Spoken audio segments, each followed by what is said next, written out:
अगली सुबह दोनों बहनें अपनी जमीन को देखने जाते हैं, जिसमें दोनों बहनों ने मेहनत करके थोड़ी सी सब्जियां उगाई थी। दीदी, अच्छा हुआ कि माँ बाबूजी के जाने के बाद हमने यह जमीन बेचा नहीं। अभी देखो, हमने मेहनत करके कितनी सारी सब्जियां उगाई है।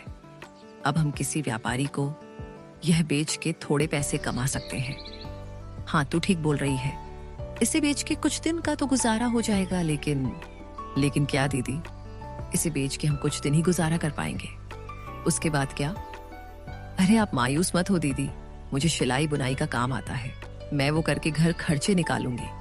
आप बस घर संभालना। कोई जरूरत नहीं तुझे ये सब करने की। तू क्या मुझे बेकार समझती है? तू घर पर ही रहना। मैं लोगों के घर काम करने जाऊंगी और मुझे बांस की सीजें बनाना भी आती है, जो बाबूजी ने सिखाया था। ये करके मैं घर का गुजारा निकाल लूंगी। यह सब बात करके दोनों कुछ समय अपने खेत में व्यतीत करने के बाद घर आते हैं और अपने अपने काम में लग जाते हैं। रात को जब दोनों सोने जाते हैं, तब दोनों बहनें अपनी मुश्किल भरी जीवन के बारे में एक दूसरे से बात करने लगते हैं। दीदी, माँ बाबूजी के बिना ये रातें और भी डरावनी लगती हैं। सब कुछ खाली लगता है ना दीदी? हाँ मीरा, पर अब हम माँ बाबूजी दोनों की जिम्मेदारी निभा रहे हैं। हमें हार नहीं माननी। ये जमीन, ये घर, सब कुछ उनका दिया हुआ है। हमें इसे बचाना है किसी भी कीमत पर। यही सब तो माँ बाबूजी की यादें हैं।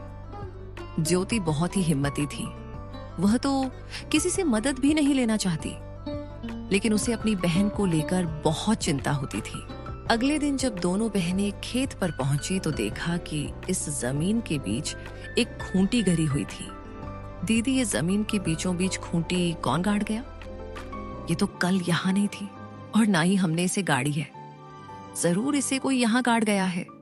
ये जरूर हमारे चाचा चाची का काम होगा, लेकिन ये काम बिना किसी सरकारी आदमी के नहीं होता।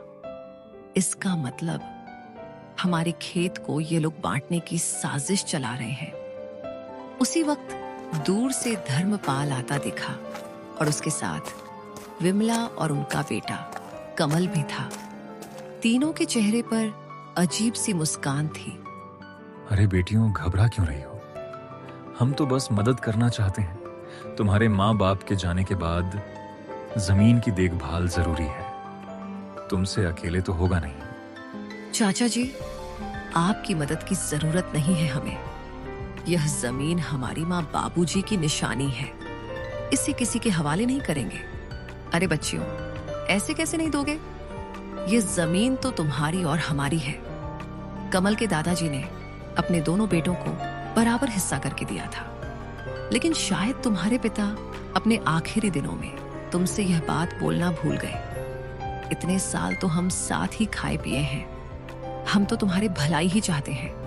अब ये दुश्मनी क्यों? दुश्मनी तब शुरू हुई चाची, जब आपने हमें अकेले समझकर हमारी जमीन पर नजर डाली।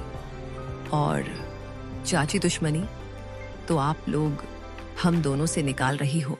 अरे मीरा, इतनी गरज क्यों रही हो? छोटी हो छोटी बनकर रहो। ऐसे बड़ों के बीच मत बोल समझी। अरे जाओ, कैसे बड़े लोग जिनकी सोच छोटी होती है, वे उम्र में बड़े होकर भी सम्मान के हकदार नहीं होते। मीरा, तो कुछ मत बोल। और हाँ, अब अगर आप लोग हमारे खेत के पास भी आए तो अच्छा नहीं होगा। हम कमजोर दिखते हैं पर डरते नहीं। धर्मपाल ने सब कुछ चुप कराकर कहा। ठीक है बेटियों, हम कुछ नहीं कहेंगे, लेकिन कानून अपना काम करेगा। जब जमीन के सरकारी कागजात आएंगे तो देख लेना। जब तुम्हारे नाम नहीं निकलेंगे तो खुद समझ जाओगी कि जमीन किसकी है। तीनों वहां से चले गए। ज्योति और मीरा कुछ देर तक खामोश खड़ी रही। दीदी, क्या वो सच में कागज बदलवा सकते हैं? कुछ भी कर सकते हैं मीरा। लालच में आदमी अंधा हो जाता है। हमें किसी पर भरोसे नहीं करना चाहिए। अब हमें बहुत संभाल के रहना पड़ेगा।